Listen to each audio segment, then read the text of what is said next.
ചെത്തിയിൽ ശക്തമായ കടൽക്ഷോഭത്തെ തുടർന്ന് വള്ളങ്ങൾ കരയ്ക്കടുപ്പിക്കാനാവാതെ മത്സ്യത്തൊഴിലാളികൾ ദുരിതത്തിൽ. നിർമ്മാണം പാതിവഴിയിലായ ചെത്തി ഹാർബറിന്റെ പ്രവർത്തികൾ എത്രയും വേഗം പൂർത്തിയാക്കണമെന്ന ശക്തമായ ആവശ്യവുമായി പ്രദേശത്തെ മത്സ്യത്തൊഴിലാളികൾ രംഗത്ത്.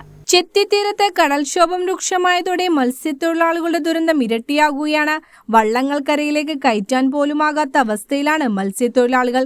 ഇതിനിടെ വർഷങ്ങളായി പാതിവഴിയിൽ നിർമ്മാണം നിലച്ച ചെത്തി ഹാർബറിന്റെ പ്രവർത്തികൾ എത്രയും വേഗം പൂർത്തിയാക്കണമെന്ന ശക്തമായ ആവശ്യമായി പ്രദേശവാസികൾ ഇപ്പോൾ രംഗത്തെത്തിയിരിക്കുകയാണ്.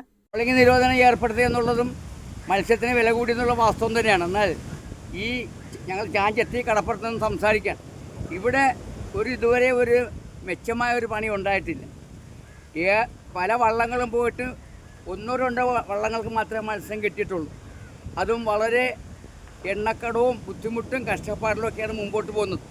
അങ്ങനെ ഇരിക്കെ ഇപ്പോൾ ഒരു കടൽക്ഷോഭം നടക്കണം ഇവിടെ. ഈ തീരത്ത് ഭയങ്കരമായ കടൽക്കയറ്റമാണ് ഇവിടെ.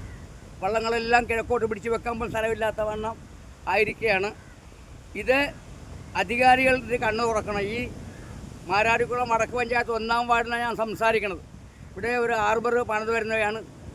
അവിടെ വള്ളങ്ങളെല്ലാം ഇപ്പോൾ ഇവിടെ പിടിക്കാൻ പറ്റാതെ ചെത്തി പൊഴിയിൽ പിടിക്കുക. അവിടെയും വളരെ ഞെരുക്കവും കഷ്ടപ്പാടും ഒക്കെയാണ്.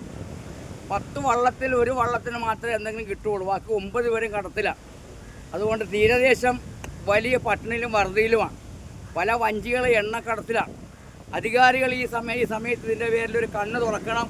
തീരദേശത്തെ കഴിഞ്ഞ സർക്കാർ ചിലതൊക്കെ ചെയ്തിട്ടുണ്ട്, ഞാൻ അതിനെക്കുറിച്ച് പറയുന്നില്ല. എങ്കിൽ പോലും ഈ പുതിയ സർക്കാർ, വി.ഡി. സതീശൻ സർക്കാർ, കോൺഗ്രസ് സർക്കാർ ഇതിന്മേൽ ഒരു പ്രത്യേകമായ ഇടപെടൽ ഉണ്ടാകണം എന്ന് ഞാനിവിടെ പറയുകയാണ്.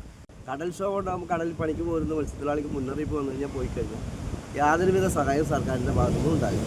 അതുകൊണ്ട് ഞങ്ങൾ മുന്നറിയിപ്പിനെ അവഗണിച്ച് പണിക്ക് പോകാറില്ല.